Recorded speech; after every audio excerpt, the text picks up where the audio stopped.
Bonjour, bonsoir à toutes et à tous. Nous sommes ravis de vous accueillir pour ce webinaire Les nouvelles violences qui bousculent le monde. Webinaire organisé par The Conversation France et en collaboration avec le Forum mondial Normandie pour la paix. Je suis Fabrice Rousselot, directeur de la rédaction de The Conversation France et ravi de vous accueillir pour ces débats intéressants. Et surtout, je suis ravi d'accueillir nos panélistes avec lesquels nous allons échanger pendant à peu près 1 heure 15. Je précise d'ailleurs que vous avez l'option de poser des questions en direct durant le webinaire, hein, la petite bulle discuter en bas. Donc, nous sélectionnerons les questions et puis nous les passerons lors du webinaire et nous demanderons à nos chercheurs d'y répondre. Donc, avec nous, et j'en suis ravi, bonjour, nous avons Laure de Roussy-Rochegonde. Bonjour, bonsoir Laure. Bonsoir. Vous êtes chercheuse au Centre des études de sécurité de l'IFRI, l'Institut français des relations internationales. Vous êtes également chercheuse associée au Centre de recherche internationale, le CERI, qui est affilié à Sciences Po et au CNRS. Et en février 2024, je m'en souviens très bien, vous aviez écrit un article pour The Conversation sur l'IA et comment l'IA est au cœur de la stratégie à Gaza, au cœur de la stratégie de l'armée israélienne. Et on en parlera tout à l'heure. Donc, merci d'être là ce soir. Avec nous également Yvan Guichois. Bonsoir.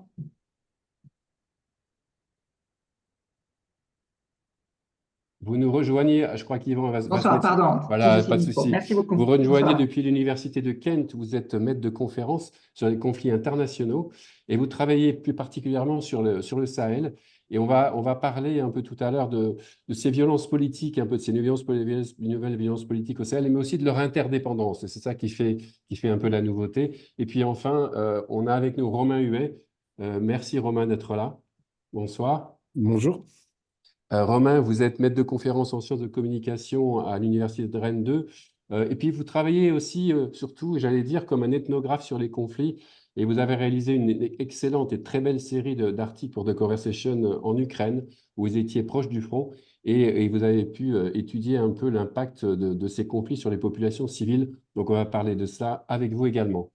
Et puis enfin, je suis ravi de présenter François-Xavier Priolo, s'il faut encore le présenter, le vice-président de la région Normandie, et qui va nous parler un peu de ces enjeux autour des nouvelles violences, et puis aussi du Forum mondial Normandie pour la paix, qui est un rendez-vous maintenant annuel qui rassemble beaucoup de chercheurs et beaucoup de publics autour de ces enjeux de paix et de sécurité. Bonsoir François-Xavier.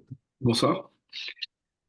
Écoutez, merci de cette initiative et dans le cadre de notre partenariat avec The Conversation et la région Normandie et le programme Normandie pour la paix. C'est un petit peu une introduction générale, en effet, au thème que nous avons choisi avec le Conseil scientifique pour la 7e édition du Forum mondial Normandie pour la paix qui se tiendra les 26 et 27 septembre prochains à Caen, à l'Abbaye aux Dames.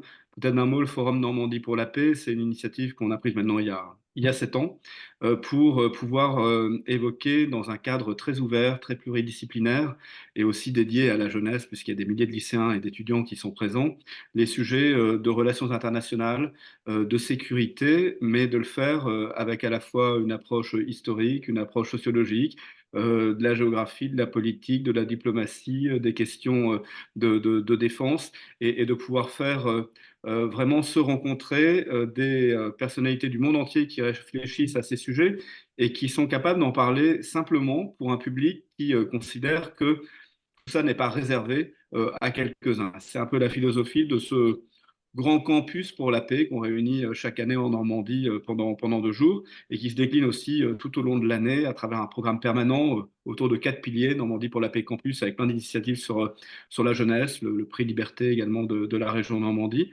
Normandie pour la paix ressources avec des contenus audiovisuels, des contenus également scientifiques, les contributions aussi à travers ce que publie The Conversation, un indice Normandie du Parlement européen, des documentaires, des fictions sur les sujets, un volet dialogue et médiation, Normandie pour la paix dialogue, et puis un volet autour des arts et des sciences, parce que ces sujets-là doivent aussi être intégrés dans la réflexion globale pour aussi susciter l'adhésion des peuples. Ça, c'est un peu la présentation de l'initiative. Alors, chaque année, on a un thème qui est un peu un fil directeur. Et puis, on a après toute une série de débats thématiques, géographiques, qui permettent aussi d'illustrer les sujets du moment, avec toujours des profils universitaires, politiques, ONG, pour avoir ce mélange des visions. La trame de cette année, c'est le titre que nous avons choisi, c'est ce monde qui nous échappe, avec un sous-titre qui est Comment gagner la paix face aux nouvelles violences. Et puis on aura donc deux plénières qui vont essayer d'articuler un petit peu une réflexion autour de cette notion de nouvelle violence. Et on aura une quinzaine de débats thématiques et géographiques pour certains qui approfondiront ce sujet-là et pour d'autres qui seront des focus sur des zones géographiques ou des points d'intérêt sur lesquels il nous semblait intéressant de mettre un focus. Donc on aura à la fois des choses sur le Qatar, sur les enjeux de l'élection présidentielle américaine, sur la nouvelle feuille de route des européennes après les élections européennes, sur l'Amérique latine et les États faillis. Bref, on va avoir une quinzaine de sujets. Un sur l'intelligence artificielle pour savoir essayer de comprendre qui maîtrise vraiment l'intelligence artificielle et de rapporter ça par rapport aux thématiques sécurité internationale. Alors, si on revient au sujet des violences, et qui est l'objet du webinaire d'aujourd'hui, en lien avec le Conseil scientifique de Normandie pour la paix, qui est dirigé par Bertrand Badi, Nicole Niesotto, Frédéric Bedos, là aussi des profils différents. On a fait le constat à la fin du forum de l'année dernière qu'en gros, si on reprend le ressenti général, c'est on va dans le mur et on a l'impression que ça va aller de plus en plus mal. Et en tout cas, on a changé complètement de modèle par rapport à la situation d'il y a 15, 20 ans sur le fait qu'on est dans une évolution du monde où c'est le grand retour du chacun pour soi, du protectionnisme, évidemment le retour de la guerre, mais le retour de la guerre quand on est européen, mais la guerre n'est pas partie d'autres endroits. Et donc, il faut aussi pas avoir un tropisme que européen sur le sujet. Et on s'est dit finalement, il pourrait y avoir une réflexion intéressante à mener autour de la violence, sachant que le monde n'est pas plus violent aujourd'hui.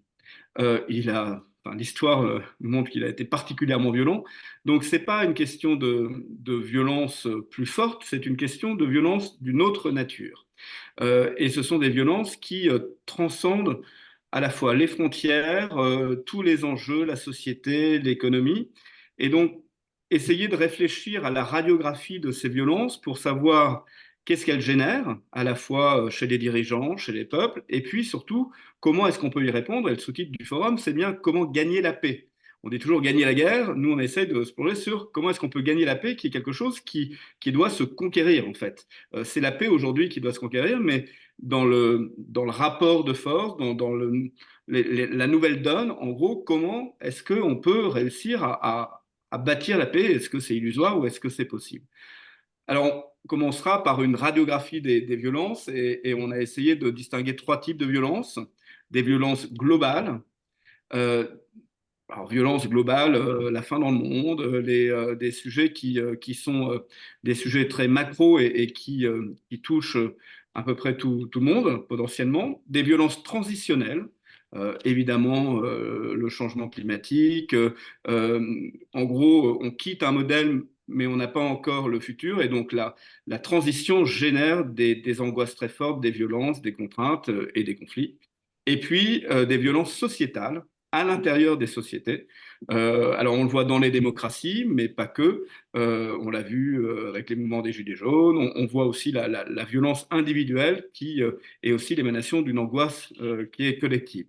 Ces violences, elles génèrent un sentiment d'impuissance. Et c'est ça la difficulté aujourd'hui, c'est qu'on a le sentiment que seul on peut rien contre ces violences et du coup il y a des impuissances qui sont parfois. Alors on va essayer de comprendre cette notion d'impuissance.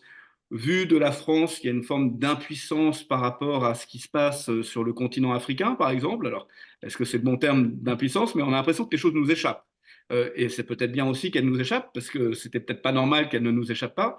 Il y a le fameux sujet sur puissance ou impuissance européenne. On le voit bien dans les débats et les enjeux aujourd'hui par rapport à l'Ukraine, par rapport à la possibilité d'une nouvelle élection de Trump sur la nécessité pour les Européens de se prendre en main sur leur défense, etc. Bref, on voit l'impuissance face à des conflits dont on a l'impression qu'on n'arrivera jamais à les régler. Évidemment, la question du Proche et du Moyen-Orient, mais il y en a aussi d'autres. Donc, en gros, pourquoi le sujet est compliqué? C'est parce qu'on a des violences d'une nature nouvelle qui génèrent ce sentiment d'impuissance avec, si on s'arrête là, l'idée de se dire, bah, finalement, on est fataliste et on ne peut pas changer les choses. Et donc, dans un deuxième temps, et je conclurai par là, et après, c'est pour lancer un peu le débat, et chacun dans votre domaine géographique, peut-être vous pourrez illustrer, analyser ça, mais c'est de se dire, comment est-ce qu'on reprend en main les rapports entre les nations, les relations internationales, en gros. À quelles conditions on le fait? Et on va essayer d'initier une réflexion autour de la notion de partage, en se disant, en fait, il faut qu'on retrouve une forme d'équilibre. Le sujet compliqué aujourd'hui, ce sont les déséquilibres, et on va essayer de réfléchir au partage à trois niveaux. D'abord, quelle vision, avec des S, hein, du monde on peut partager? En gros, tout le monde n'a pas la même vision du monde, mais il faut les rendre compatibles les unes avec les autres. Et puis certaines ne sont pas compatibles, Daesh, le terrorisme, ça c'est des lignes rouges. Mais on sait très bien qu'entre des puissances occidentales, la Chine, il n'y aura jamais la même vision du monde, mais il faut aussi coexister. Donc, en gros, quel est le socle de valeurs et comment est-ce qu'on fait se répondre et coexister des visions du monde qui ne sont pas les mêmes? Deuxième réflexion autour de la notion de partage du pouvoir. Et là, donc, c'est repenser un système international. Est-ce que, en gros, il y a une alternative entre le système d'après-guerre et pas de système du tout, qui est aujourd'hui ce qui est avec le primat de la force sur le droit, mais est-ce que on peut repenser un système qui est prêt à partager, à quelles conditions, selon quelles modalités? Puis enfin, le partage des richesses, évidemment, puisque c'est un sujet central dans le monde d'aujourd'hui et toutes les régulations aussi qui sont nécessaires. Et à partir de là, une réflexion pour conclure un peu notre forum sur ça veut dire quoi comprendre le monde d'aujourd'hui et quels leaders peuvent essayer d'intégrer toutes ces données pour faire en sorte de rebâtir un dialogue à l'échelle internationale qui semble aujourd'hui rompu en tenant compte du nouvel environnement technologique, tous les enjeux de l'IA, toute la privatisation aussi de sujets qui étaient jusqu'alors un peu l'apanage des puissances qui ne le sont plus, l'immersion totale de la société civile, la volonté aussi de tous participer à l'évolution du monde et de ne pas considérer que c'est l'apanage uniquement des États et comment on tient compte de ce nouvel environnement et de cette nouvelle donne, quel est le mode d'emploi du monde d'aujourd'hui et de demain. Voilà à peu près les enjeux de notre forum 26 et 27 septembre à Caen. Merci François-Xavier d'avoir posé un peu les prémices de ce débat. Et on va rentrer dans le vif du sujet parce que c'est vrai, la notion de partage, les notions, on a un peu l'impression que le monde nous échappe en ce moment et justement, on va essayer de comprendre pourquoi. Je rappelle quand même aux participants que vous pouvez poser des questions avec le petit bouton discuter et que par ailleurs, nous allons également vous faire suivre des articles de The Conversation qui se rapportent au débat d'aujourd'hui. Et donc, je reviens vers l'heure de Roussy et Rochegonde. J'avais évoqué en début de webinaire cet article que vous aviez écrit pour The Conversation et qui était fascinant autour de la nouvelle stratégie autour de l'IA à Gaza. Est-ce que vous pourriez nous en dire plus? Et puis, voilà, on partira de votre expérience et de vos recherches pour justement se poser des questions et les bonnes questions autour de l'IA dont on parle beaucoup aujourd'hui dans les conflits. Oui, bah, d'abord, merci beaucoup de votre invitation. Je précise que c'est un article qui avait été coécrit avec ma collègue Amélie Ferré, qui est aussi chercheuse au Centre des études de sécurité à l'IFPRI. Et effectivement, ce qui nous avait incité à écrire cet article, c'était d'abord l'invitation de Grégory Raïko qui nous avait un peu alerté sur le sujet, mais aussi et surtout les enquêtes du magazine israélien 972 qui ont commencé à paraître à partir du mois de novembre 2023, et il y en a eu un certain nombre d'autres depuis, notamment signé du journaliste Yuval Abraham, qui progressivement a mis en lumière le recours à des outils d'intelligence artificielle par Tsahal dans l'opération Glaive de Fer, qui est donc l'opération qui a commencé au lendemain des massacres du 7 octobre commis par le Hamas. Donc, ce qui est intéressant de voir d'abord, c'est que ce n'est pas tout à fait nouveau. Israël a, depuis de nombreuses années, misé sur la supériorité technologique pour se défendre. Il y a vraiment un enjeu et une idée de survie dans une région qui lui est hostile. Et donc, finalement, l'intelligence artificielle a commencé à être identifiée dès 2017 comme, je cite, la clé de la survie moderne.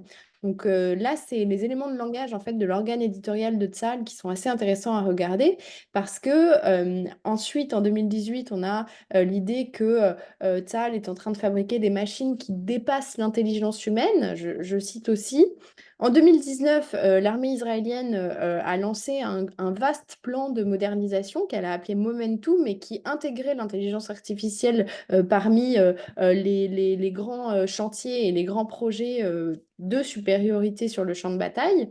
Et finalement, en 2021, au cours de l'opération Gardien des Murs, qui était donc une précédente opération à Gaza, Tsahal a parlé de la première guerre de l'intelligence artificielle, parce que un certain nombre des outils, des algorithmes qu'on retrouve aujourd'hui ont été pour la première fois employés à cette occasion et avec beaucoup de succès.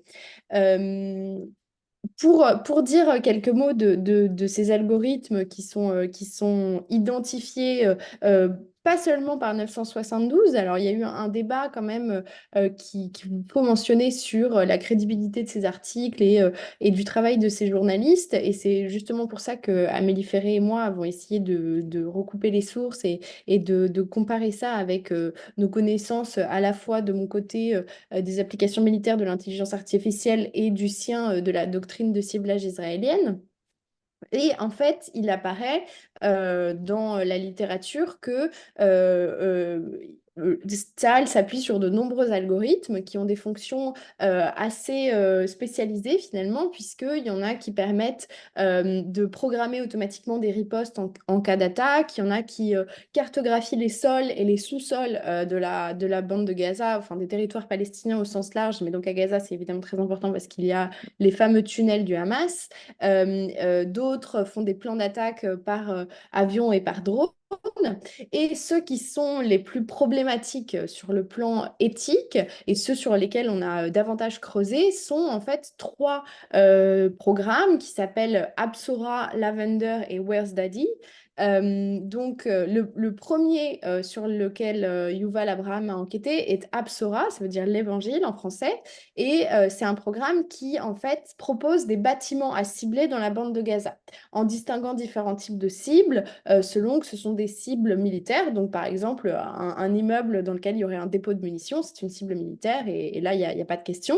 Ensuite, il y a ce qu'on appelle des power targets, c'est des cibles de puissance, par exemple des universités, des mosquées, qui là, en fait, sont traditionnellement ciblées dans des campagnes militaires pour saper le moral de la population.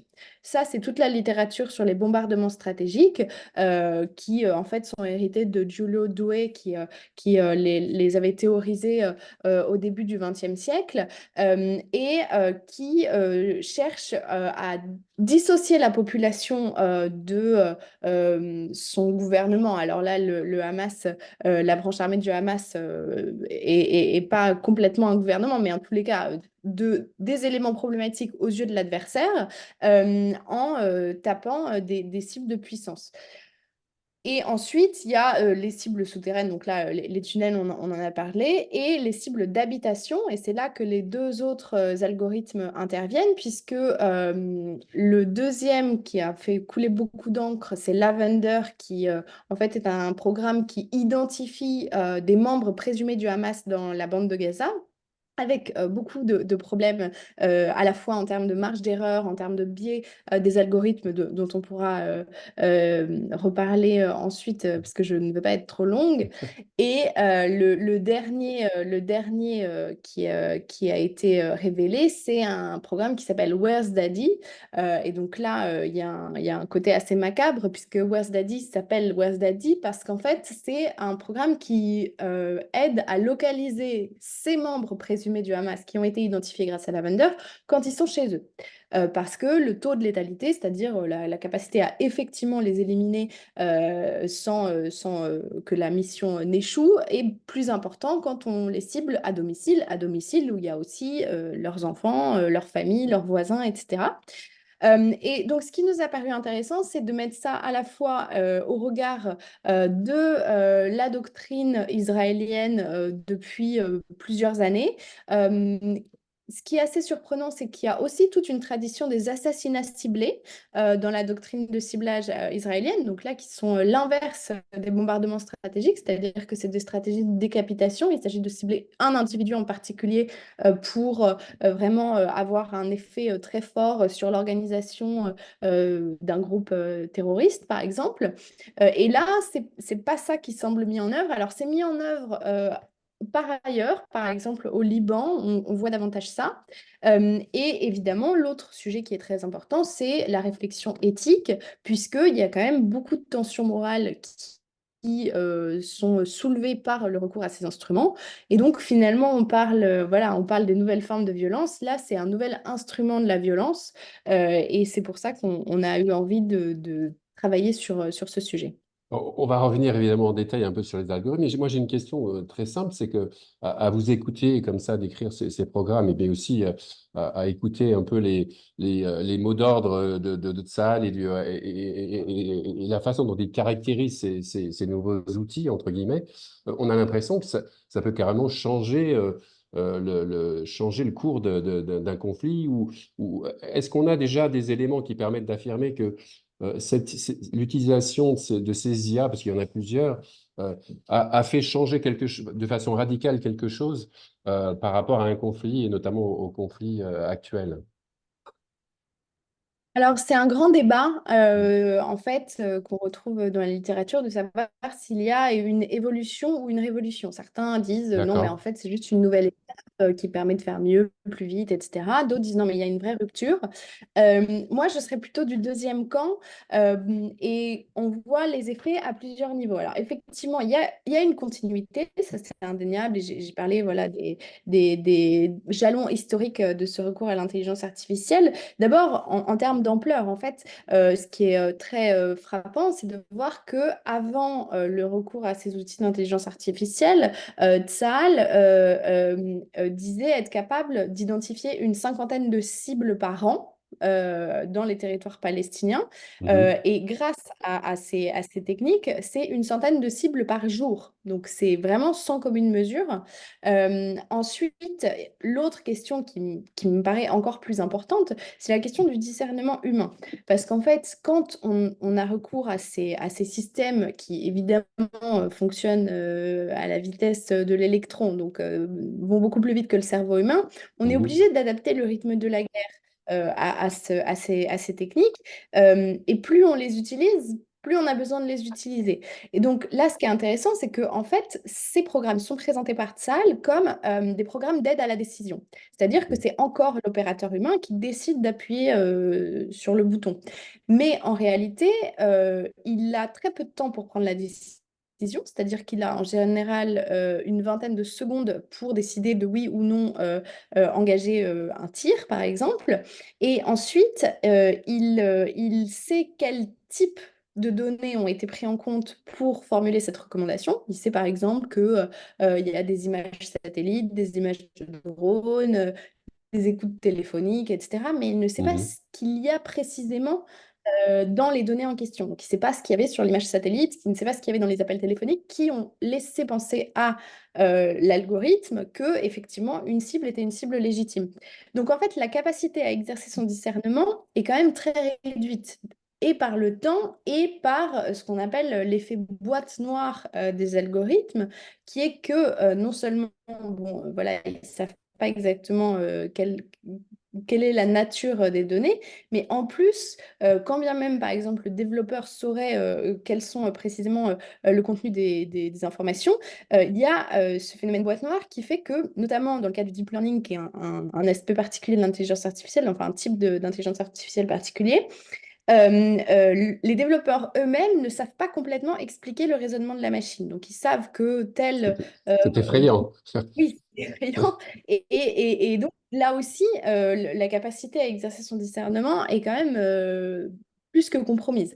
Donc, finalement, ça donne lieu, et c'est là, à mon avis, que la rupture existe, à une mise en retrait de l'humain des décisions de vie et de mort. Parce que, Mhm. à la fois, il y a cette accélération, il y a aussi un autre problème qu'on appelle le biais d'automatisation, qui est en fait un phénomène de surconfiance. C'est-à-dire que les opérateurs humains euh, comme ils ne comprennent pas bien la nature des données, comme ça va très vite, etc., tendent à faire excessivement confiance à la machine et à systématiquement appliquer les recommandations qui sont faites, même quand en fait c'est des mauvaises recommandations. Donc voilà, la place de l'humain dans la guerre tend à devenir moins crucial et ça pose tout un tas d'autres questions Bien sur sûr. l'éthos guerrier et sur les valeurs militaires. Merci beaucoup, Laure. On y reviendra évidemment tout à l'heure. Yvan, on disait tout à l'heure que voilà, vous avez travaillé sur les violences politiques et sur leur un peu interdépendance au Sahel. Vous pouvez nous en dire un peu plus? C'est vrai qu'on a vu beaucoup de choses au Sahel là, sur les 2 dernières années. À la fois des éléments où on a l'impression que des villages ou des territoires, même des ressources, sont au cœur de certaines violences. Expliquez-nous un peu ce qui vous intéresse. Merci beaucoup pour ce zoom sur la situation sahélienne. Je vais faire un panorama peut-être un peu plus vaste que celui qui vient d'être présenté et qui était passionnant sur les technologies de la guerre. Mm. Je vais parler plus généralement des formes de la violence au Sahel et de ce qui pourrait être nouveau, de ce qui l'est peut-être moins, et en insistant effectivement, comme vous l'avez dit en introduction, sur un aspect principal qui est que on voit plusieurs formes de violence coexister, mais on n'a pas encore l'explication des interdépendances entre ces formes de violence. Donc, ce sera beaucoup plus clair dans une minute quand j'aurai terminé l'exposé. Je vais commencer par un fait quand même, qui est quand même sans précédent pour la région dont on parle. C'est l'ampleur de la crise. Alors, quand on parle de nouveautés, on peut parler de plein de choses, des modalités de la conduite de la guerre, de l'ampleur de la guerre, du nombre de conflits. Côté ampleur de la guerre, si on pouvait donner un indicateur, ce serait par exemple celui des déplacés entre Mali, Niger, Tchad et Burkina. On a 5 millions de personnes déplacées. Et ça, c'est 5 millions. 5 millions. Mm. Et ça, c'est du jamais vu sur la zone. Donc là, on a une vraie nouveauté. Après, pour ce qui est de la manière dont la guerre est conduite elle-même, on a aussi quelques nouveautés, mais les formes de violence, elles sont finalement relativement classiques. On peut en déterminer 4. Mhm. La première, historiquement la plus fréquente depuis l'époque postcoloniale, c'est la violence séparatiste, les opérations de guérilla conduites par des organisations rebelles. C'est comme ça que la crise au Sahel a commencé en 2012 au Sahel par une rébellion qui était menée par des leaders Touareg au Mali et qui signifiait finalement l'incomplétude des processus de formation étatique postcoloniaux. Ce qui est intéressant et ce qui est pour le coup nouveau dans la zone, alors pas totalement nouveau parce qu'il y a eu des phases de djihad il y a très longtemps de cela en Afrique de l'Ouest, mais disons qu'il y a une forme de djihad transnational qui s'était installée au Sahel de manière très très embryonnaire, mais qui a éclaté au grand jour à la faveur de cette rébellion séparatiste et qui a même dépassé en puissance et en importance et en gravité euh, les mouvements séparatistes. Et alors, du coup, la présence de mouvements djihadistes, elle, pose des questions assez radicalement nouvelles, puisque les djihadistes sont porteurs d'un projet de gouvernance qui, lui, pour le coup, n'a strictement rien à voir avec les formes d'imposition de l'État telles qu'elles ont été constatées à partir des indépendances en 1960, puisque l'inspiration religieuse dans la gouvernance est beaucoup plus prononcée que dans les États dits laïques qui se sont installés à partir des indépendances dans les années 60. Et ce qui est intéressant, c'est que les mouvements djihadistes, hein, on pose plein de questions à leur sujet, sur leur ancrage local par opposition à leur connexion transnationale. On n'a pas encore toutes les réponses à ces questions-là, mais sur le plan de la technique de guerre, ils ont introduit des choses nouvelles, comme les attentats suicides, qui n'étaient pas connus dans la région avant 2013 et l'intervention française au Mali pour la première fois en 2013. On a des attentats suicides qui depuis se sont complètement banalisés. Quelles sont les incidences de tout ça sur les réponses étatiques, par exemple? Ça, c'est des choses qui sont encore assez mal connues. On Mais sait donc, d'où c'est venu les attentats suicides. Enfin, il y a eu une inspiration de quelque part en 2013 ou enfin, c'est arrivé comment? alors, c'est arrivé en fait techniquement parce que des équipes dédiées avaient été entraînées à cette fin pendant l'année 2012, qui est une année d'occupation du nord du Mali par des mouvements djihadistes, des mouvements qui s'inspirent et qui étaient à l'époque affiliés à Al-Qaïda, certains le sont toujours, même s'il y a eu des ruptures entre eux. Donc les mouvements affiliés à Al-Qaïda ont pour le coup effectivement importé et justifié aussi en termes religieux cette technique de l'attentat suicide. Et lorsque les Français sont intervenus, la justification était assez automatique. C'était des mécréants venant occuper des terres d'islam. Il était naturel, logique à leurs yeux de se défendre en commettant ce type d'attentat. Donc, on a déjà deux formes de violence là, qui ont coexisté, bon an, mal an, des fois avec des tensions entre elles, et qui ont donné lieu à un interventionnisme étranger qui s'est déployé pendant 10 ans, qui a pris plusieurs formes. Alors, la France était leader de ces opérations d'intervention étrangère et les Français sont intervenus avec d'autres, avec en tête l'idée de stabiliser la zone en conduisant, en mettant en œuvre des politiques intégrées avec des volets militaires et des volets non militaires. Et ce qui est intéressant ici, c'est de constater qu'après 10 ans d'intervention de ce type, on a eu un échec majeur, et un échec majeur qui n'est pas de l'ordre technique. Il y a eu des défaillances techniques, il y a eu des choses qui auraient pu être mieux faites, mais l'échec, il est avant tout politique. Et s'il y a une nouveauté là, pour le coup, c'est le rejet, je pense, de la norme imposée par le contexte international et notamment les pays occidentaux dans la résolution du conflit. C'est-à-dire qu'on a eu un moment de grande tension entre les normes que les Occidentaux voulaient imposer sur la manière de conduire les affaires étatiques au Sahel et de résoudre le conflit, et les aspirations locales sur la manière de conduire la guerre. Et ça donne lieu à cette quatrième forme de violence qu'on identifie et qui a toujours cours aujourd'hui, qui est celle que j'appelle la brutalisation de la société, et qui se manifeste par des coups d'État, parce que ces pays sont soumis à des fortes pressions militaires de la part de différents mouvements insurgés. Ils ont tendance à militariser la société. Les militaires prennent les choses en main et décident de conduire la guerre à leur manière.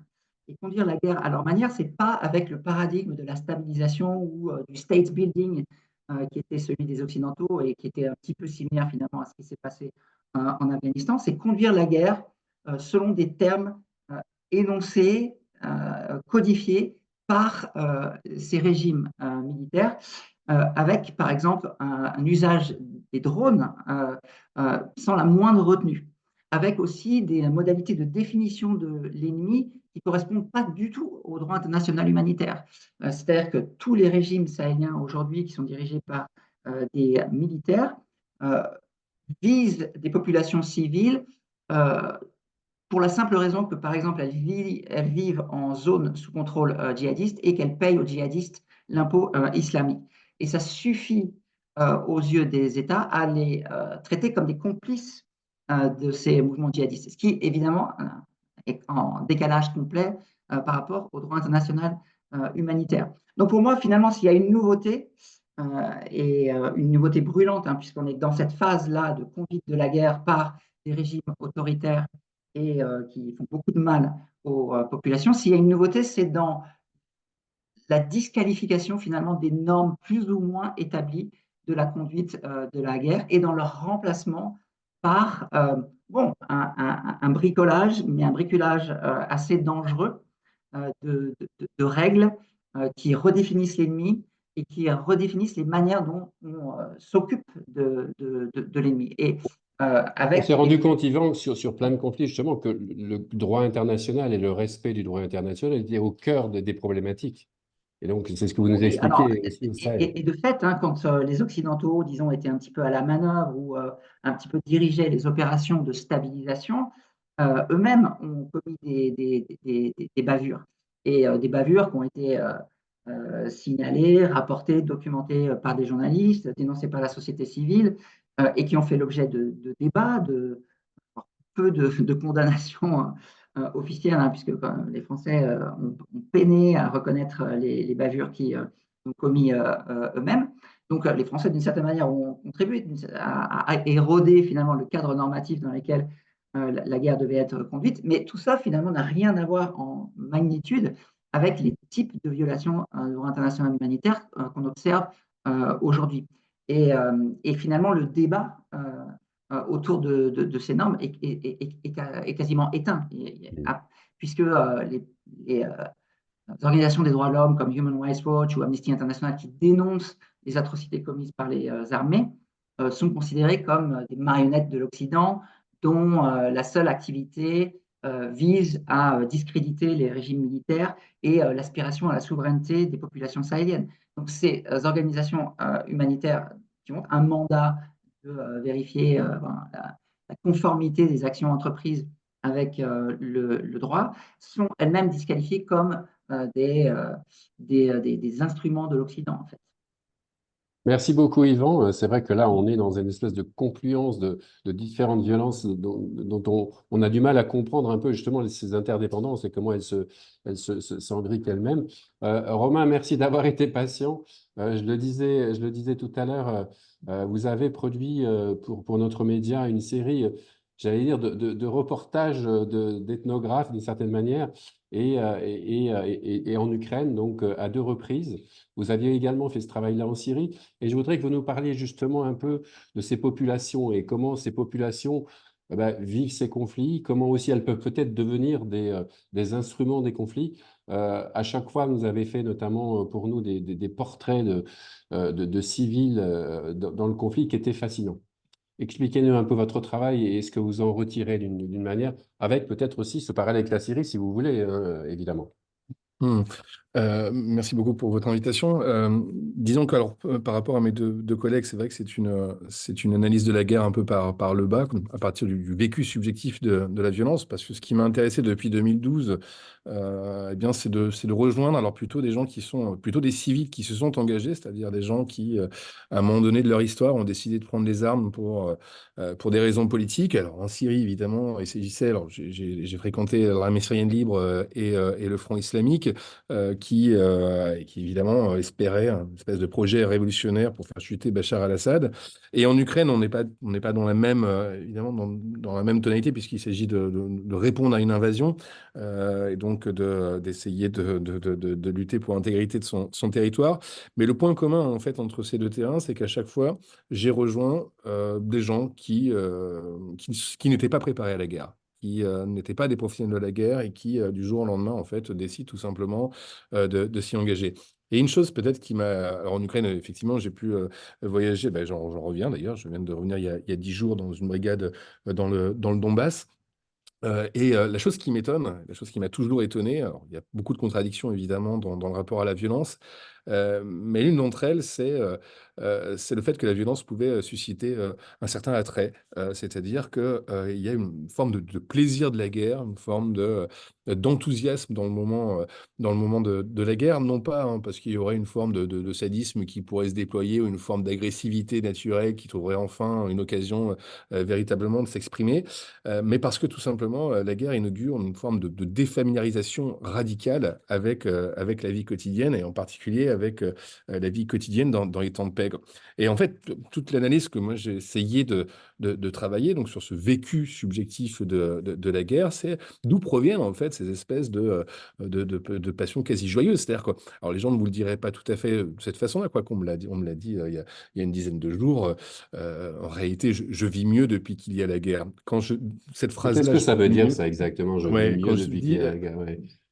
c'est que, évidemment, il s'agissait certainement pas de dire que quand cette personne me dit qu'elle vit mieux pendant la guerre, c'est certainement pas de dire qu'on est dans un état qui est absolument désirable, mais c'est que cette personne-là, en fait, a retrouvé une forme d'intervention dans le monde.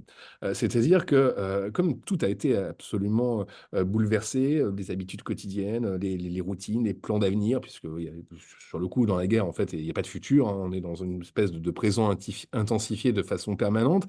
Ce sont des personnes qui autrefois, en fait, n'avaient aucune épaisseur sociale, étaient, on va dire, globalement assez insignifiants et dont la vie quotidienne avait sans doute beaucoup de difficultés à s'exprimer, ou en tout cas, des gens les uns les autres, mais comme on peut l'avoir ici, nous en France, on voit bien que le climat politique insiste sur cette idée qu'on a de plus en plus de difficultés à se retrouver dans ce qu'on est en train de faire, quoi. Soudainement, dans la guerre, vous ne me posez plus ce genre de questions, comme c'est-à-dire que vous êtes déchargé concrètement de tous ces soucis personnels, biographiques, et d'un coup, vous retrouvez des puissances. Et vous retrouvez des puissances, pas seulement avec vous-même, c'est au sens où je fais quelque chose qui produit des effets significatifs dans le réel, mais je le fais aussi avec d'autres, comme avec des formes de solidarité qui sont évidemment tout à fait intensifiées.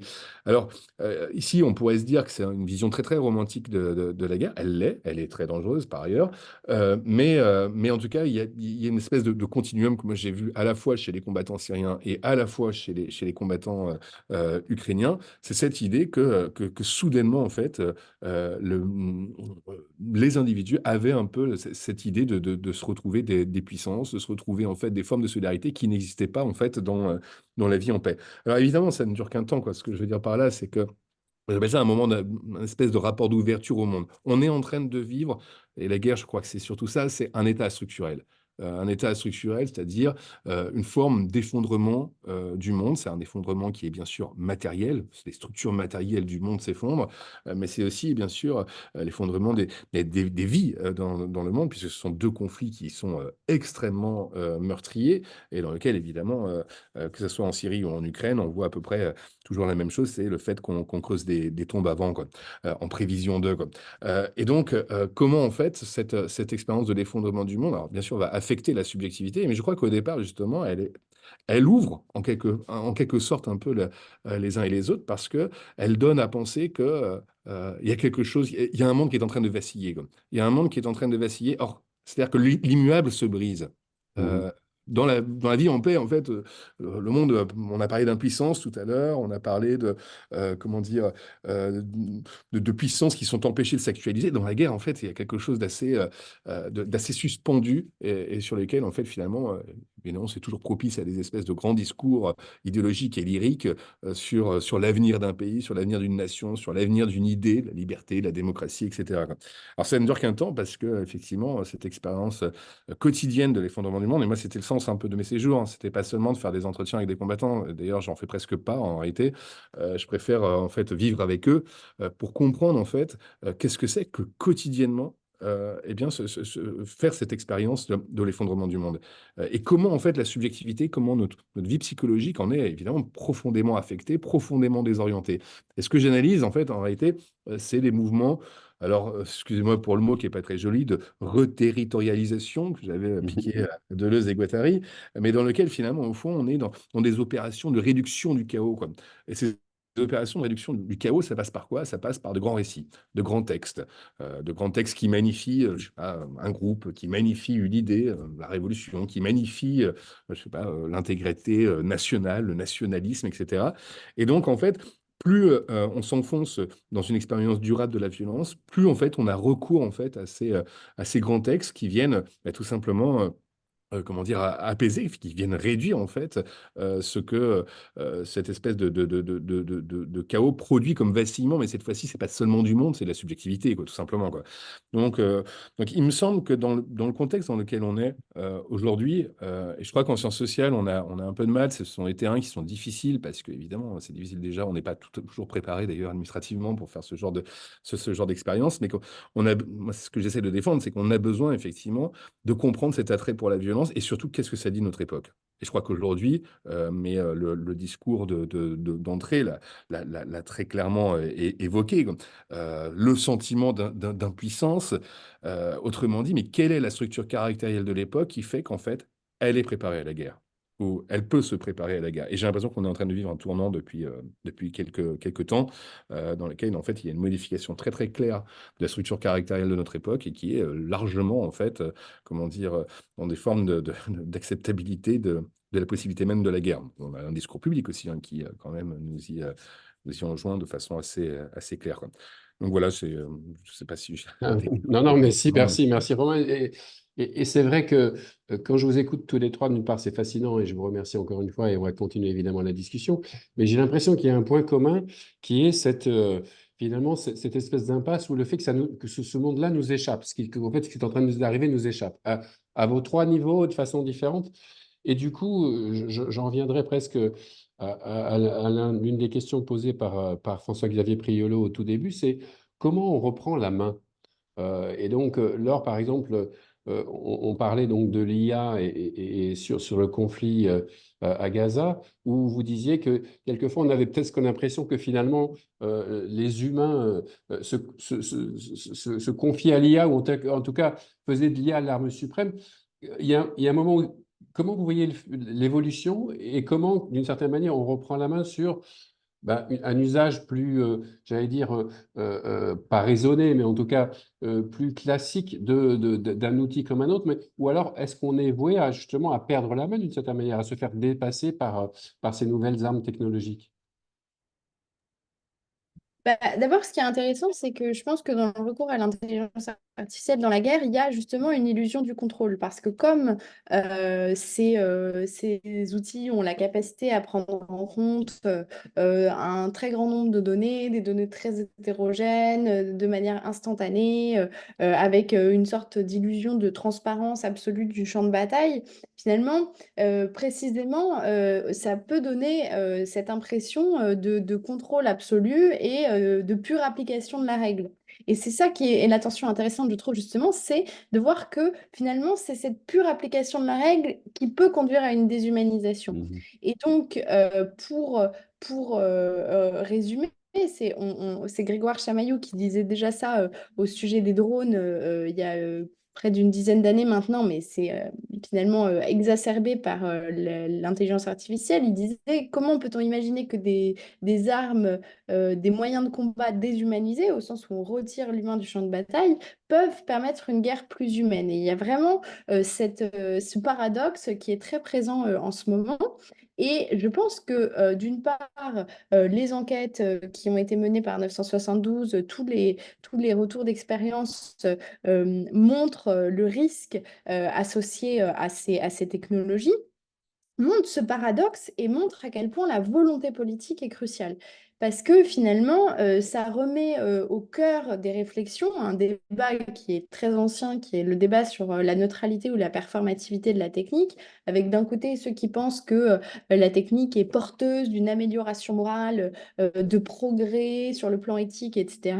Et ceux qui considèrent, et dont je fais partie, que la technique en elle-même est neutre et finalement dépend de la manière dont le politique s'en saisit. Et donc, finalement, pour reprendre la main, il faut corriger la volonté politique ou en tout cas changer l'approche politique. Un autre exemple qui n'a rien à voir avec la guerre, mais qui est assez intéressant, c'est la manière dont l'intelligence artificielle commence à faire l'objet d'expérimentations, par exemple pour les politiques publiques. Et il y a une expérience qui est intéressante, qui a consisté à utiliser l'intelligence artificielle pour identifier la fraude aux prestations sociales. Et il y a des chercheurs qui ont dit, mais c'est intéressant parce qu'on aurait très bien pu imaginer utiliser l'intelligence artificielle pour identifier ceux qui ne bénéficient pas des prestations sociales alors qu'ils devraient en bénéficier. Et donc, c'est en ça que la technique est neutre et c'est en ça qu'il faut vraiment repenser la volonté politique. Et pour ça, moi, je pense que la solution, elle est d'ordre juridique parce que pour l'instant, un problème que je n'ai pas évoqué mais qui est très important, c'est le fait que ces technologies ne sont pas en tant que telle comprise pour être pour une application du droit international humanitaire parce que le droit de la guerre est pensé pour une agentivité humaine. Donc, ce qui se passe en dehors d'une responsabilité claire d'un être humain peut vraiment compromettre l'exercice de la justice pénale internationale et finalement de l'architecture de sécurité internationale. Donc, c'est pour ça que la régulation est très importante. Et il y a un juriste très célèbre, Alain Supiot, qui a rappelé à juste titre que le droit, c'est une technique qui permet d'humaniser la technique. Et donc, il donne l'exemple du moment où l'électricité commence à se démocratiser et donc ça permet en fait le travail de nuit. Et donc, tout à coup, on a tout un tas d'excès avec des femmes, des enfants qui se retrouvent à travailler de nuit alors que jusqu'à présent, les travailleurs dormaient la nuit. Et c'est à ce moment-là que le droit du travail a aussi commencé à exister pour précisément rendre interdit ce qui était jusqu'à présent jusqu'à ce moment-là impossible. Et donc là, je pense que c'est cette réflexion-là qu'il faut absolument mener, et c'est le sens des négociations qui ont commencé, notamment dans le cadre onusien de la Convention sur certaines armes classiques. Il faut rendre interdit un certain nombre d'actes commis avec l'aide de l'intelligence artificielle et qui n'auraient pas pu l'être, qui auraient été impossibles jusqu'à l'avènement de ces technologies. Merci beaucoup. Alors, je vois avec bonheur que les questions commencent à s'accumuler sur le fil, donc on va y venir. Je voudrais simplement vite, rapidement, tant Yvan que Romain, que vous répondiez un peu comme ça de façon dans vos régions sur cette reprise en main. Est-ce qu'elle est envisageable et dans quel cadre? Yvan, peut-être. Ouais. Ouais, très rapidement, moi je pense que la question de la reprise en main, elle est forcément associée à d'autres questions, notamment qui reprend en main quoi, dans le sens où, effectivement, pour ce qui est du Sahel, on a des espèces de processus cumulatifs qui donnent l'impression que la région est lancée à fond de train dans une direction qui est tout à fait dramatique, mais ce n'est pas le point de vue des Sahéliens ou d'une bonne partie des Sahéliens, ce n'est pas le point de vue des leaders militaires qui ont pris le pouvoir au Sahel, puisque eux, leur prise du pouvoir par les armes, par la violence, est au contraire un moyen à leurs yeux de retrouver leur souveraineté. C'est un projet émancipateur.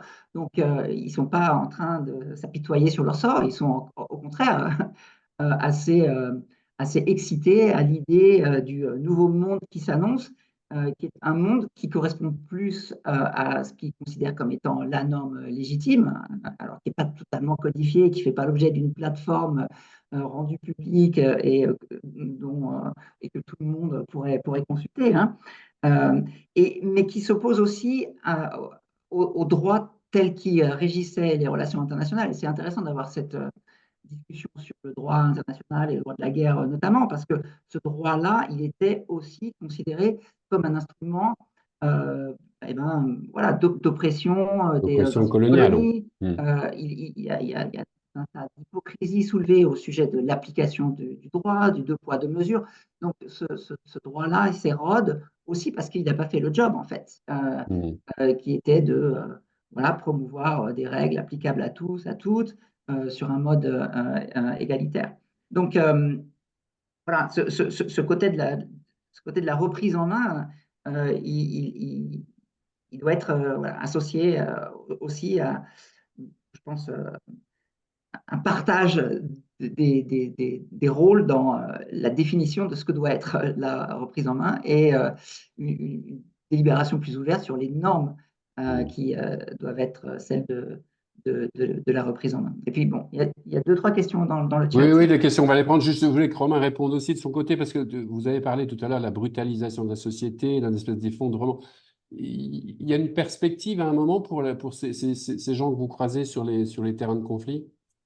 Alors, c'est vrai que c'est une question qui est assez difficile. Alors, si on me pose la question aux Ukrainiens, là maintenant, je peux vous assurer qu'il y a un discours qui est absolument commun, c'est l'épuisement, la fatigue, mais il n'y a pas le choix, on n'a pas le choix de faire autrement. Donc, il y a une forme de, cette fois-ci ici, on n'a plus du tout l'enthousiasme initial où il y avait une véritable volonté à la fois de se retrouver en tant que nation, en tant que peuple qui se défend, quoi. Là, on est vraiment dans une situation qui est beaucoup, beaucoup plus compliquée, qui commence à être quotidiennement, c'est très, très glauque, et notamment parce que les Russes prennent continuellement l'initiative.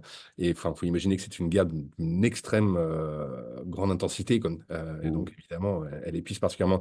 Moi, une des choses qui me paraît importante, c'est quand on essaie de dire reprendre les choses en main. Ça veut dire en fait comment on se réapproprie les choses. Et je trouve que le terme d'appropriation, il est hyper important parce que ça renvoie au moins à plusieurs choses. Ça renvoie déjà à une appropriation intellectuelle du monde.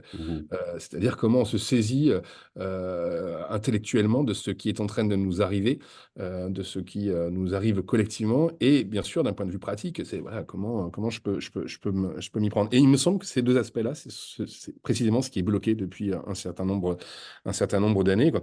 Et Eh bien, je crois que la réponse, elle est déjà de produire de la clarté. On est en train de vivre un moment de régression politique. Je crois que ça me paraît assez évident. C'était souligné par beaucoup de gens. Je pense à Habermas. Ouais, Habermas nous dit on est dans un moment de régression politique. Je crois qu'il faut vraiment l'écouter parce que c'était quelqu'un qui avait quand même, qui avait beaucoup d'espoir en fait sur l'extension de la rationalité dans le monde, dans nos débats publics. Alors, on voit bien qu'on n'arrive pas du tout. On est dans un moment tout à fait contraire. Et Veildouz aussi avait parlé de ce moment de régression politique. Alors que fait-on dans un moment de régression politique? Bah déjà peut-être on se remet à penser et à penser la guerre, pas seulement d'un point de vue technique, pas seulement d'un point de vue géostratégique. Il faut le faire évidemment, bien sûr, mais on a besoin aussi de saisir cette atmosphère un peu préparatoire à la violence. Juste une dernière chose, mais la régression politique, c'est un moment de raidissement, quoi. Et moi, je suis très attaché par la philosophie d'Hannah Arendt. Elle dit une chose à la fois qui est très simple, évidemment, pratiquement, qui est assez compliquée quand même à imaginer. C'est comment on humanise le monde. On humanise le monde en parlant, quoi. C'est-à-dire en faisant du monde un objet concrètement de dialogue. Or, aujourd'hui, en fait, c'est les conditions même de ce dialogue qui ne sont pas réunies, où en fait, on a une espèce de polarisation assez radicale qui fait que la rencontre n'a pas lieu, quoi.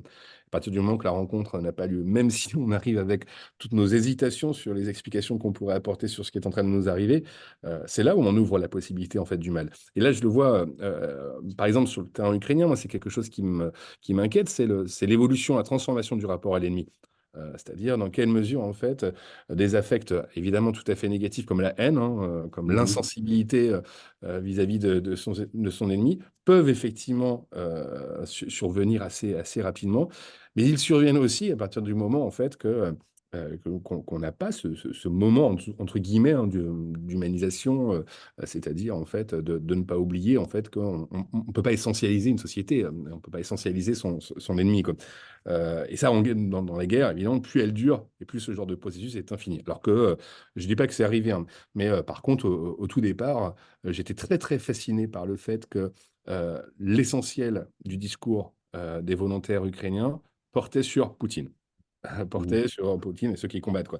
Mais ne visait pas, en fait, immédiatement la société russe, le russe, entre guillemets, quoi. Et évidemment, si là, si ça glisse dans ce sens-là, évidemment, on est dans une forme de raidissement, de crispation très claire, en fait, de la subjectivité. Et ça, c'est s'éloigner des conditions d'un retour à la paix, même si celle-ci est négociée internationalement, j'en sais rien, quoi.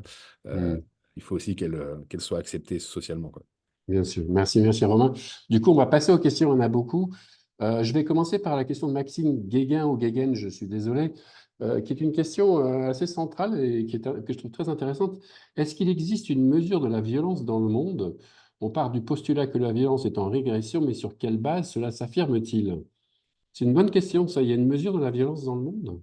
Je veux bien répondre rapidement à cette Ouais. question-là, parce que ça correspond à des cours que je peux donner, mais on peut mesurer le nombre de conflits dans le monde, on peut mesurer le nombre de victimes des conflits dans le monde. Et alors, il y a des outils statistiques pour ça, il y a des bases de données statistiques pour ça qui sont généralement assez consensuelles. Il y a une base de données qui est produite par l'université d'Uppsala, qui s'appelle UCDP Dataset, et qui est généralement utilisée quasi systématiquement en sciences politiques et en analyse des conflits pour mesurer à la fois le nombre de conflits et les victimes de conflits. Et ce qu'on constate, hein, c'est que le nombre de conflits a chuté assez drastiquement à partir de la fin de la Deuxième Guerre mondiale dans le monde et a tendance à remonter depuis allez, peut-être une petite quinzaine d'années. Et cette tendance-là vers une remontée du nombre de conflits dans le monde se confirme. Mais ça ne veut pas dire qu'il y a forcément beaucoup plus de victimes liées au conflit à travers le monde. Et là, il faut quand même garder des ordres de grandeur, parce que vous l'avez dit en introduction, il y a toujours trop de morts, évidemment, mais les victimes de conflits à travers le monde, leur nombre, en tout cas, n'ont rien à voir avec ce qu'on a connu pendant la Deuxième Guerre mondiale. Si vous m'autorisez et si les participants peuvent voir les liens qui sont postés dans le chat, je peux poster une petite vidéo qui raconte ça très très bien. Donc on est fondé à dire qu'on vit quand même dans un monde moins violent aujourd'hui. Après, évidemment, subjectivement, ce n'est pas les chiffres nécessairement qui donnent le sentiment aux gens ou non de vivre dans un monde en paix. Et donc ça, c'est une autre question. Mais statistiquement, ouais, on peut dire qu'on vit en 2024 dans un monde moins violent que pile au lendemain de la Deuxième Guerre mondiale. Et avec plus de conflits. Ouais. Alors, pas plus de conflits qu'à la fin de la Deuxième Guerre mondiale, mais Non, plus de conflits que, disons, ouais, années 80, années 90. d'accord. Je voulais remercier Lucette Ternois parce qu'elle a posté énormément de questions. Et la première, alors c'est difficile de les relayer toutes, mais la première est intéressante parce Lucette évoque les particules liées aux conflits lointains et qui peuvent avoir des conséquences sur le climat, etc., en fonction de la vitesse et la hauteur des nuages. Mais ça me fait penser justement au fait que on n'a pas beaucoup parlé de l'élément climatique et du climat dans les conflits ou de la façon dont les ressources, peut-être quelquefois, sont aussi au cœur de ces conflits.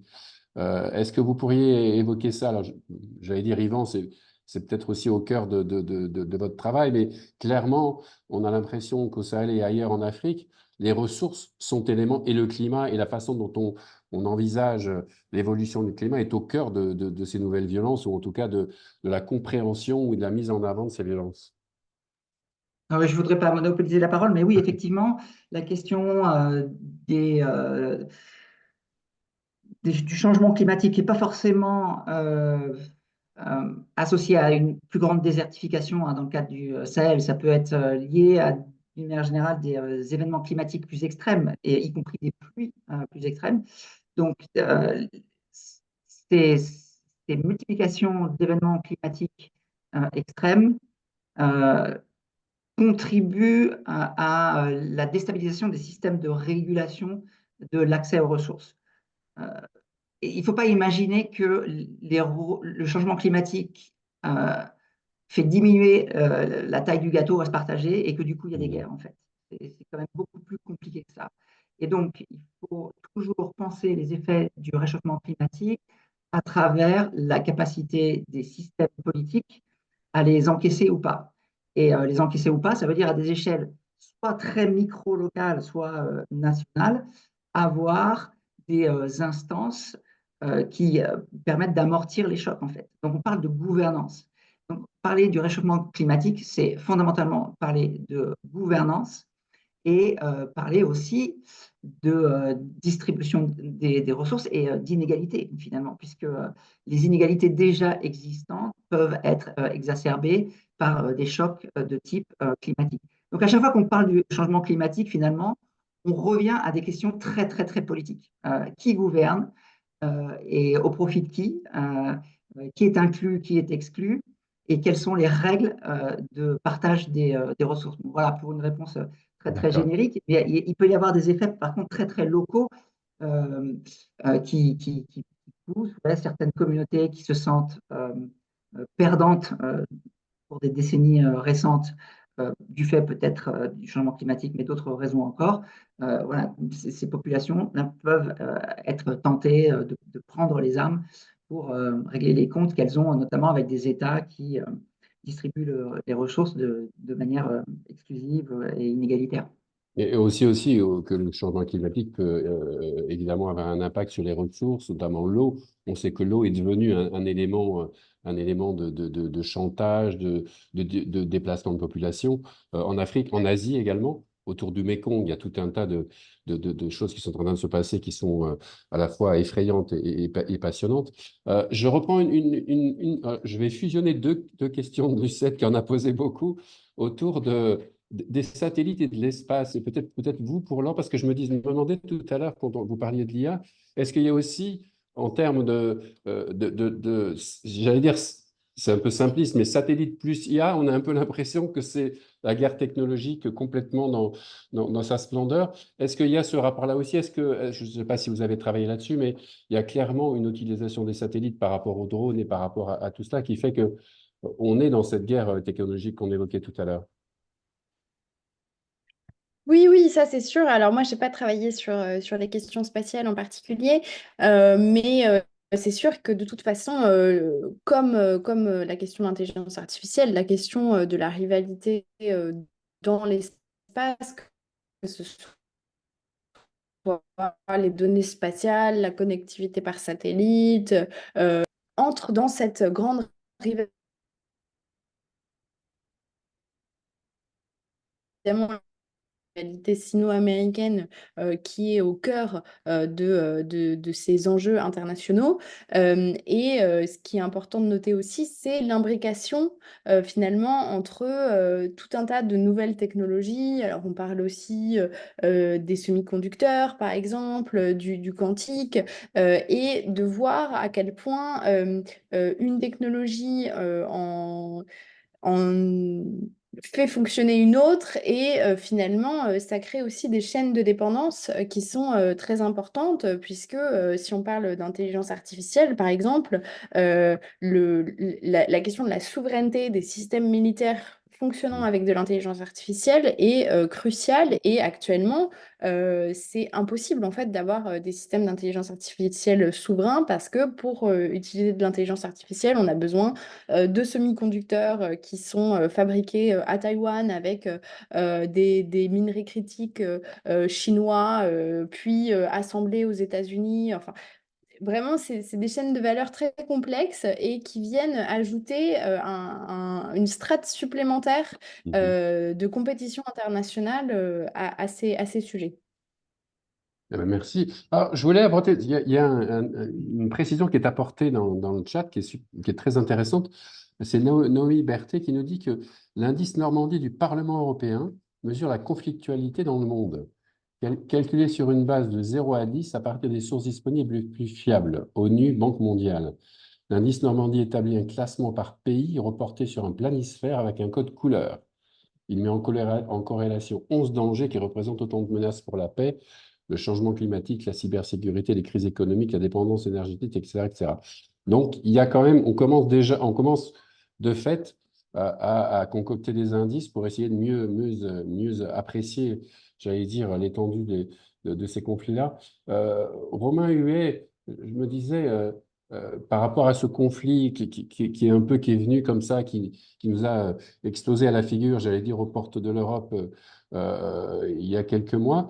Euh, Est-ce que quand vous êtes sur place et face à l'effondrement que vous évoquiez tout à l'heure et aux conditions hein, très dures que vous évoquiez avec cette guerre qui était, on le voit quelquefois, et quelques rares témoignages, une guerre de tranchées, on a l'impression d'être des années en arrière. Est-ce qu'il y a un peu d'espoir? Enfin, j'avais envie de poser cette question, mais est-ce qu'il y a une espèce de vue sur, oui, il y a quelque chose après, ou on n'est pas dans cet instant-là encore? Alors, pour être très sincère, on n'entend pas cet espoir. Et même quand je suis un Français quoi, qui vient les voir, donc parfois ils se voudraient bien un peu rassurants, en disant mais oui, on va gagner, etc. Mais par exemple, les Slavas ukrainiens qui étaient toujours énoncés en fait à chaque moment de rencontre dans la rue, etc. On les entend plus quoi. Donc non, ils évoquent pas de futur immédiat. Il faut rappeler quand même une chose. Et c'est vrai que c'est important quand vous dites que ça nous a éclaté à la figure. Ça a éclaté aux Ukrainiens à la figure effectivement, du jour au lendemain, c'est-à-dire qu'ils n'y croyaient pas. Enfin, moi, je dirais quasiment la quasi-totalité des personnes que j'ai rencontrées, maintenant ça fait 4 fois que j'y vais, donc je commence à avoir rencontré pas mal de monde, tous me disent systématiquement la même chose, c'est que c'était complètement irréel, quoi, qu'ils ne s'y attendaient absolument pas, ce jour où en fait les Russes sont venus sur leur territoire. Et, euh, et donc là maintenant, effectivement, ils se sont habitués, ils se sont clairement aussi habitués à la guerre. Alors on est dans des rapports où les drones commencent à prendre une place effectivement de plus en plus importante parce que c'est le truc le plus efficace. Vous n'avez pas besoin de beaucoup d'hommes. Vous partez à trois dans une mission. Vous venez avec vos 15 drones. Sur les 15 drones, il y en a 14 qui se font avoir par les anti-drones. Et on est davantage maintenant dans des formes comme ça. J'ai l'impression que l'artillerie, mais peut-être que moi je suis un mauvais stratège militaire, donc je ne peux peut-être pas trop m'avancer, mais que l'artillerie a l'air beaucoup plus secondaire. Mais là aussi, hein, c'est une réponse aussi, évidemment à l'asymétrie de la symétrie militaire, parce qu'elle est encore asymétrique. Enfin, le rapport est asymétrique à la fois en nombre et en puissance de feu. Et donc, effectivement, le drone, c'est ce qui apparaît le plus, comment dire, le plus pertinent d'un point de vue stratégique, parce que encore une fois, bah, quand vous perdez des hommes, vous en perdez trois d'un coup, quoi. C'est beaucoup Il moins. y a ce paradoxe quand même, parce que c'est vrai qu'on a les drones et puis on a les tranchées.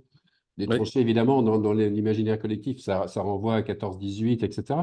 Donc, on est dans une espèce de drôle de moment ou drôle d'instant où on a de la technologie et puis on est dans cette espèce de, voilà, au plus proche de la Terre, d'une certaine manière. ouais, c'est ça, ouais, c'est qu'il y a quelque chose de très, comment dire, voilà, une coexistence, même si je pense que le rôle des tranchées, maintenant, enfin bon, moi, toutes les tranchées que j'ai eues, mais c'est parce que j'étais aussi avec une équipe de dronistes, hein, mais Mm. ce sont surtout des tranchées de protection, et ce qui empêche évidemment à l'armée russe de venir de près de grandes villes, je pense à Kharkiv ou je pense à Kramatorsk dans le Donbass, quoi. Donc on a quasiment l'impression que c'est des tranchées un peu enfin, quasi dissuasive, quoi. Enfin, finalement, au fond, parce que elle pourrait servir en cas d'avancée, effectivement, de l'armée russe, quoi. Mais oui, oui, il y a vraiment cette double. À la fois, j'ai l'impression que, bah, je sais plus, il y a Lucette, je crois, qui parlait de la question des robots sur le terrain. J'ai jamais Oui, eu oui. un seul robot sur le terrain. Je vois des voitures assez abîmées. Je vois en fait, une matérialité du monde très, très nette, quoi. Et en même temps, on a des jeunes. Enfin, moi, j'étais avec un groupe. De jeunes qui se trimballent avec leur drone suicide et qui essaient de concocter des petites bombes, qui récupèrent même des bombes des années 45, voilà, qui apprennent progressivement en fait comment dire, tous ces explosifs qu'ils peuvent mettre sur le drone, alors qu'ils deviennent un peu des espèces d'experts, hein. Combien d'explosifs je peux mettre sur un drone, combien de kilomètres il va voler ce drone, comment, voilà. Et donc c'est à la fois évidemment très technologique, mais c'est très, très, très physique aussi, au sens où bah, quand vous allez en mission dans une forêt à essayer de vous rapprocher le plus possible des positions ennemies, et surtout de ne pas être pris par un drone dans le même moment, ça c'est quelque chose, là c'est très concret, quoi. C'est dans la chair. On a encore quelques minutes. Je voulais rebondir justement sur la question du 7 pour vous, Laure. La question, c'est est-ce qu'il y a un jour, il y aura plus de robots sur les terrains de guerre que d'hommes pour remplacer tout simplement les hommes? On voit ça dans les films voilà, de science-fiction. Est-ce que vous pensez que c'est une réalité à un moment ou à un autre? La guerre sera une guerre totalement technologique? Oui, et ce sera le mot de la fin pour moi. Je suis désolée, mais je dois Je vous en filer juste prie. tout de suite. Oui, alors effectivement, c'est un fantasme assez ancien, mais je pense qu'il y a plusieurs choses à dire. D'abord, sur cette question de guerre de tranchées, guerre de drones, etc., je lisais une analyse très intéressante de Peter Singer, qui est un stratège et un des futurologues américains de la guerre, qui a écrit beaucoup de, d'ouvrages sur la question, qui disait que finalement, la période dans laquelle on est, cette période un peu bizarre, c'est comparable à la guerre civile espagnole. Et il disait, on est en 1936, c'est-à-dire qu'on est à la fois dans la guerre d'avant, et effectivement, en 1936, il y avait encore des fusils, il y avait encore de l'artillerie, etc. Mais il y avait déjà une massification du recours à l'avion, aux chars, à la radio. Et donc là, finalement, on est aussi en train de voir les prémices de la guerre qui vient avec ces nouvelles technologies qui prennent une place de plus en plus importante. Et l'autre point, c'est la question du remplacement par des robots. Je pense que c'est effectivement le rêve que caressent beaucoup de puissances militaires. D'ailleurs, la Russie avait toute une doctrine d'exclusion de l'homme de la zone immédiate de confrontation. Alors, bon, ça s'est un peu effondré au moment de l'invasion de l'Ukraine parce que finalement, toute cette high-tech russe n'a pas du tout été performante et n'a pas du tout été observée sur le champ de bataille autant que ce qui aurait pu être attendu. Mais à titre personnel, je pense que dès lors qu'on est dans une guerre existentielle, telle que celle que les Ukrainiens sont en train de mener, telle que celle que Israël a lancée contre le Hamas, en fait, il y aura toujours des vies humaines pour s'interposer face à un agresseur. Et donc, en fait, c'est un peu, à mon avis, une utopie que de penser que dès lors que tous les robots d'un camp auront détruit tous les robots d'un autre camp, la guerre s'arrêtera. Et Total. malheureusement, il y aura toujours en fait des humains qui voudront défendre un territoire, des valeurs, etc. Et la question, c'est effectivement, est-ce qu'on accepte de déléguer et que le fardeau moral de prendre une vie humaine soit totalement laissé à des robots ou est-ce qu'on décide de garder la main sur ce poids, cette valeur de la vie humaine? Merci. On a peut-être une petite minute. Yvan, je voulais revenir justement à l'humain parce que dans la situation du Sahel, vous l'avez évoqué, il y a aussi ce poids de l'histoire coloniale, etc., etc. Comment aussi, est-ce qu'il y a une responsabilité du monde occidental un peu par rapport à tous ces conflits et la façon de regarder ces conflits? Et peut-être que justement, comment on gère ça? Comment on gère ce qui est aujourd'hui, dans la plupart des pays du Sahel, un rejet un peu de la puissance française? Comment ça se gère pour que justement on arrive à quelque chose qui soit un peu plus stable? Alors, il y a une sorte de crise existentielle en ce moment parmi les diplomates occidentaux vis-à-vis du Sahel.